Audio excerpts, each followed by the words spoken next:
Sir మండలంలో లోకేష్ గారు fire లాజిక్తో వైసీపీని ఇరుకుని పెట్టారని చెప్పి కొంతమంది మాట్లాడుతున్నారు. మేమేం ఇరుకుని పడలేదు అంటూ లోకేష్ వ్యాఖ్యలపై అంబటి బొత్స కూడా అలాగే రివర్స్లో ఫుల్ అటాక్ చేశారండి. ఆయన బయట ఒకసారి విందాం సార్. లోకేష్ గారు బయట ప్లే చేయండి. 2013 నుంచి 24 వరకు చంద్రబాబు నాయుడు గారు పారిపోయారని మీరు అంటున్నారు అధ్యక్ష.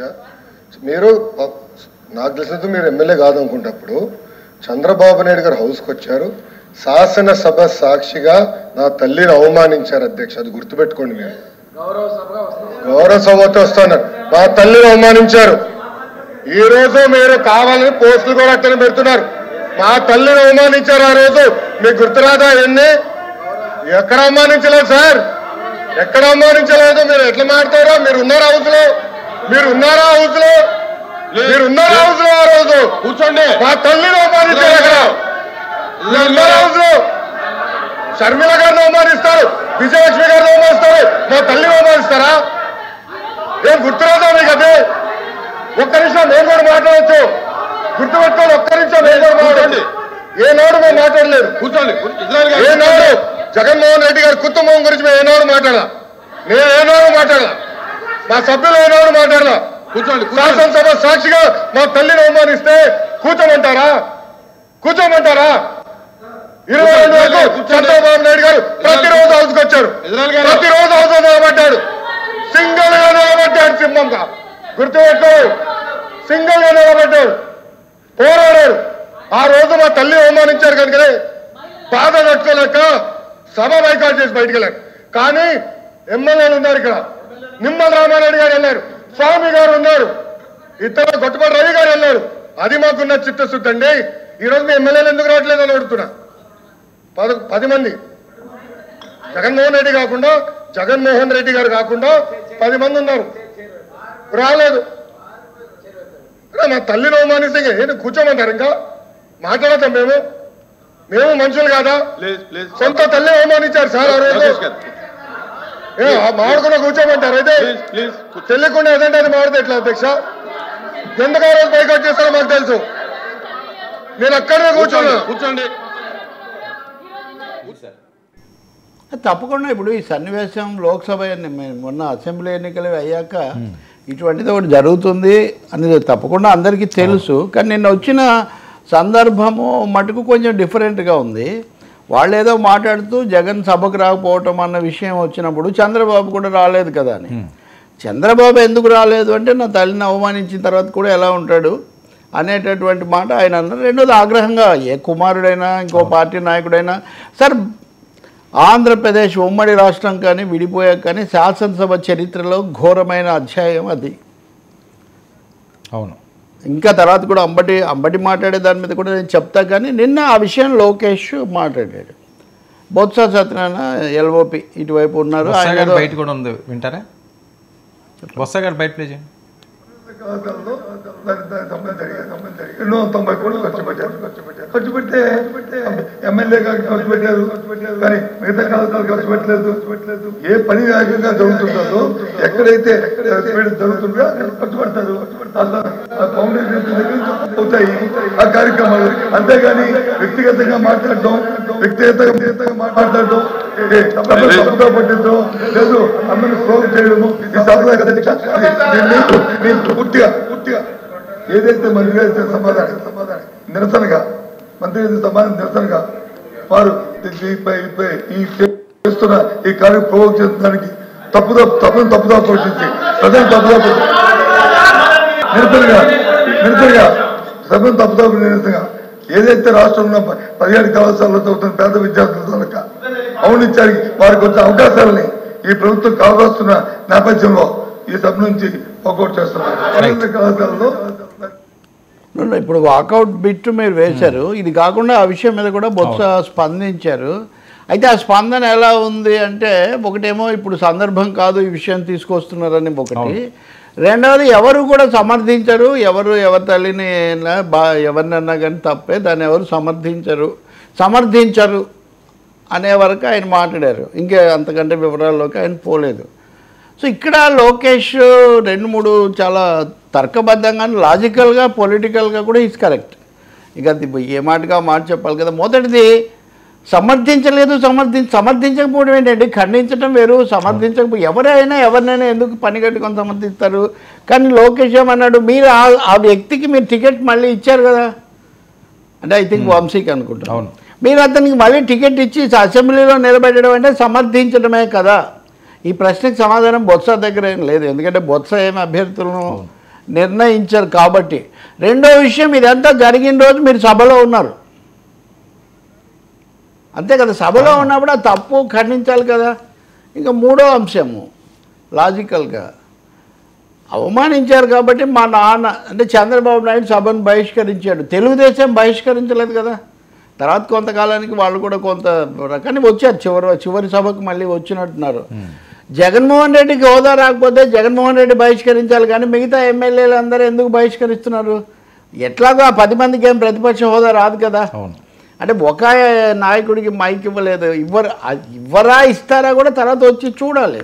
నేను ఎందుకు చెప్తున్నా అంటే ఈరోజు ఉదయం వైసీపీని బలపరిచే చాలా సీనియర్ జర్నలిస్టులు వాళ్ళ మీడియాలు చూస్తుంటే వాళ్ళు కూడా వెళ్తే బాగానే ఉంటుంది, వెళ్ళుంటే అని ఈ పద్ధతిలో కొంచెం మాట్లాడడం కనిపిస్తుంది. ఒక ఆలోచన, పునరాలోచన మరి ఏమైనా వచ్చిందేమో నాకు తెలియదు. నిన్న కూడా మీతో అంటున్నాను కదా, వెళ్ళరు అంటే శాశ్వతం అనుకోకండి అని.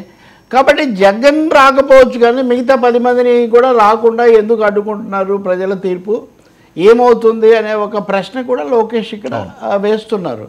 సమర్థించడం లేదా అన్నారు, కానీ మీరు వాటిని ఉపసంహరించుకోవాలి, వెనక్కు తీసుకోవాలని మిగతా సభ్యులు అన్నారు. ఈయన కూడా అన్నట్టున్నారు. వాళ్ళు అక్కడే ఆగదలుచుకున్నారు, మేము సమర్థించలేదు అని. అంతటితో ఆగుంటే నిజానికి కొంత మెరుగ్గా ఉండేది. ఇప్పుడు నా ఉద్దేశంలో వైసీపీ ఘోర పరాజయానికి దారితీసిన 5-6 అంశాల్లో భువనేశ్వరి గారి మీద చేసినటువంటి చాలా అసభ్యమైన, అవాంఛనీయమైన, ఘోరమైన వ్యాఖ్యలు ఒక మూల కారణం. ఇప్పటికి కూడా వాటి విషయంలో ఇంకా శశభిషలకు వెళ్ళి అటు తిప్పి ఇటు తిప్పి మాట్లాడడం అనేది అది ఏమాత్రం ఎవ్వరూ కూడా సంస్కారవంతులు ఎవ్వరు కూడా దాన్ని ఆమోదించరు. సరే 40% మంది ఓట్లు వేస్తారు కదా, వేస్తారు ఓట్లు, ఎన్నికల్లో నిలబడ్డ పార్టీకి ఓట్లు వేస్తారు, కానీ ఓట్లు వేసిన వాళ్ళ దగ్గరికి వెళ్ళి ఈ అంశం మీద మీరు ఏమైనా అభిప్రాయ సేకరణ చేశారా? కానీ అంబటి రాంబాబు ఈరోజు ఇంకొక అడుగు ముందుకు వెళ్ళి ఆ రోజు సభలో ఆ చర్చే రాలేదు అంటే అవమానమే జరగలేదు అని, ఇంతకంటే గౌరవం ఉందండి. తర్కం అనేక విధాలు చేయొచ్చండి. నేను ఒక వ్యక్తి పేరు తీయకుండా, ఒక పార్టీ పేరు తీయకుండా 100 నిమిషాలు మాట్లాడగలను మీ దగ్గర. నేను ఎవరి గురించి మాట్లాడతానో మీకు వినేవాళ్ళకు కూడా అర్థమవుతుంది, కానీ నేను ఆ పేరు మాత్రం తీయను. మేము పేరు తీయలేదు కాబట్టి ఆమెను అవమానించలేదనే వాదన ఇంకా అంబటి లాంటి వాక్చాతుర్యం కలిగిన వ్యక్తి కూడా పట్టుకొని వెళ్ళడం చాలా పొరపాటు అండి. దాని మీద నేను రాజకీయ సన్యాసం చేస్తాను, అది ఇది సవాళ్ళు. మీరు సన్యాసం చేయాల్సింది అసభ్యమైన ఆరోపణతో మీరు ముందు సన్యాసం చేయాలి. దాన్ని మీరు వదిలిపెట్టి ఆ రోజు అపార్థానికి అవకాశం ఇచ్చింది, దాన్ని మేము పూర్తిగా అందుకు విచారిస్తున్నాము. ఈ రోజు వరకు మీరు విచారించకపోగా అంటే ఇప్పుడు మీరు వెనక్కు తీసుకోరు. ఎందుకు తీసుకోరు? మేము అననే లేదు. మీరు అననే లేదని ఎవరైనా ఒప్పుకుంటారండి? ఆంధ్రప్రదేశ్లో ఒక్కరిని చూపించండి, ఒక్కరిని చూపించండి. ఆ రోజు పేరు తీస్తేనేనా? నాకు అవన్నీ మాట్లాడడానికి కూడా చాలా ఇబ్బందిగా ఉంది. అందులో as I told you several times, I am the first person to react on it and all those things are recorded. ఈ ఫోన్లో ఉన్నాయి. కాబట్టి సభలో అంబటి కూడా మాట్లాడారండి. ఆ రోజు ఆయన మాట్లాడాడు, హేమీలు అందరూ మాట్లాడారు, కొంచెం వెకిలిగా నవ్వారు. అసభ్యమైన దృశ్యం అది. చంద్రబాబు నాయుడు ఏడ్చాడు ఆ రోజు, ఏడ్చాడు. ఆయన ఏదో ఆ వయసులో ఆయనకు ఉన్నదాన్ని బట్టి ఆయన ఏడ్చాడు. చంద్రబాబు ఏడ్చిన ఫోటోను వైసీపీ వాళ్ళు ఒక విధంగా ఎగతాళి చేయడానికి ప్రతి చోట చంద్రబాబు ఫోటో వాడారు. నేను 1-2 సార్లు చెప్పా కూడా చర్చలో, మీరు ఈ ఫోటో వాడటమే మీ పరాజయానికి, ఈ ఫోటో వాడటమే ఒక నిదర్శనం. అంటే అది వాడడం ద్వారా మీరు ఎలాంటి సందేశం ఇస్తున్నారు? కాబట్టి ఇప్పటికైనా తప్పు దిద్దుకోవడానికి నిజానికి నిన్న మండలిలో జరిగిన చర్చ ఒక ఛాన్స్. మేము ఆ మాటలు వెనక్కి తీసుకుంటున్నాము, లేదా ఆ రోజు జరిగింది ఏదైనా మేము దాంతో ఏకీభవించట్లేదు అని అనుంటే చాలా బాగుంటుంది. అనకపోగా ఎదురు సవాళ్ళు చేసి మళ్ళీ దాని మీదే చర్చ. ఇప్పుడు ఏమైందండి? భువనేశ్వరి గారిని అవమానించారంటే తెలుగుదేశం, చంద్రబాబు కాబట్టి ఆయన అవహేళన చేశారు, ఆమె రంగంలోకి వచ్చారు. కానీ సొంత తల్లిని చెల్లిని కూడా అవమానించే పోస్టులు పెట్టిన వాడు మీకు సన్నిహితంగా ఉన్నాడని ఇప్పుడు రుజువైంది. అది ఆగదు కదా ఒక చోట, అది వక్రం ఆగదు అన్నట్టుగా తయారైంది ఇప్పుడు. కాబట్టి ఇప్పటికైనా నేను అనుకునేది అంబటి రాంబాబు లాంటి వాళ్ళు సార్ ఎందుకు ఆయన దానికి ఇవే సమాధానాలు చెప్తే నేను నాకు గంట కాదు మొత్తం కావాలి, నువ్వు వస్తే మొత్తం కావాలి, గంట కాదు మొత్తం కావాలి. చంద్రబాబు నాయుడు గారు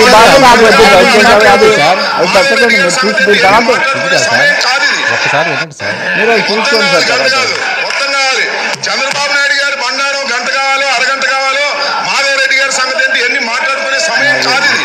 అదే మాధవ్ రెడ్డి గారిది మీరు చూసుకోండి సార్, మీరు తర్వాత చేయండి మీ ప్రోగ్రాంలో. అంటే మీరు మాట్లాడినప్పుడు చెప్తున్నానండి, లేదు అంటున్నాడు కదా ఆయన మాట్లాడాడు అసెంబ్లీ అన్నది ఆయన వేరేవి తన మీద వచ్చిన వాడికి ఆయన మాట్లాడాడు. అది సార్ ఆ రోజే గంట మాట్లాడాడు కదా. నేను అదే అంటున్నాను. ఆయన సవాళ్ళు చేయడం పూర్తి అది వేరే చర్చ సార్, మీకు అది గుర్తులేదు. ఈ భాగవతాలు వేరు వేరు చర్చలు అవి, అందుకని చెప్తున్నాను నేను మీకు కానీ వీక్షకులకు కానీ ఇబ్బంది కలగకుండా. ఓకే, ఈ సవాళ్ళు చేయడం అనేది అది పొరపాటును దిద్దుకోకపోగా అది మరింత some times explanation is more dangerous than the crime అంటారు. జరిగిన తప్పు కంటే దాని మీద ఇచ్చే వివరణ లేకపోతే వాదన మరింత ఘోరంగా ఉంటుందని ఇంకా భూమిలోకి వెళ్తున్నారు. స్వయంకృతాపరాధం అది పూర్తిగా. దాన్ని వెనక్కు తీసుకొని చెంపలేసుకోవడం అన్నది చాలా మర్యాదగా ఉంటుంది. తల్లి ఎవరికైనా తల్లే, అమ్మాయి ఎవరికైనా అమ్మాయి అని ఒక సినిమా కూడా ఉంది, డబ్బింగ్ సినిమా. ఎవరికైనా తల్లే. ఆ విధమైన నేను వినలేదు సార్. ఇంత కొన్ని దశాబ్దాలు నాకు రాజకీయ జీవితం ఉంది, జర్నలిస్ట్, ఎక్కడా ఒక మహిళ గురించి అలా మాట్లాడడం బహిరంగంగా నేను వినలేదు. కాబట్టి ఆ విషయము కొడుకు ఆయన తీసుకొస్తే దాన్ని మళ్ళీ రెండో రోజు వచ్చి సవాళ్ళు చేయడం చాలా తప్పు. సవాళ్ళు బొత్స చేయలేదు కదా నిన్న ఉదయం, మేము సమర్థించడం లేదని ఆయన అన్నాడు. ఇప్పుడు అబ్బాయి సమర్థిస్తున్నాడా? సవాల్ చేసి అసలు ఏమీ లేనేలేదు. గజం మిథ్యా, పలాయనం మిథ్యా, తిట్టడం మిథ్యా, శాసనసభ మిథ్యా. ఏంటి సార్ ఇది? ఎక్కడా ఒక చోట వెనక్కు తిరిగి చూసుకోరా? అంటే టెక్నికల్గా రామారావు గారు కవి సార్వభౌమ శ్రీనాథ సినిమా తీశారు. అందులో డిండిమ భట్టు అనే వాడిని ఓడించడానికి ఒక సన్నివేశం ఉంటుంది. ఆయన చెప్తాడు ఎన్ని విధాలుగా ఉచ్చారణ చేయొచ్చు. డిండిముడు మహాపండితుడు, డిండిముడు మహాపండితుడు, డిండిముడు మహాపండితుడు అని మహాపండితుడు అని అంటూనే 100 రకాలుగా అవమానించవచ్చు డిండిమ భట్టును అని ఆయన చూపిస్తాడు దాంట్లో. ఓకే, నేను చెప్పదలుచుకుంది ఏంటంటే నేను అది పేరు తీయలేదు, ఇంకోటి తీయలేదు, అది కాదు. మీ తీరు తెలుస్తుంది, తీరులో ఉంది, పేరులో కానీ లేదు. కాబట్టి ఇప్పటికైనా ఒక ఛాన్స్ మండలిలో మీకు వచ్చింది, దాన్ని మార్చుకుంటే చాలా బాగుంటుంది. కానీ సవాళ్ళు విసిరి ఇంకా ఇరకాటంలో పెట్టకుండా ఉండడం చాలా మంచిది.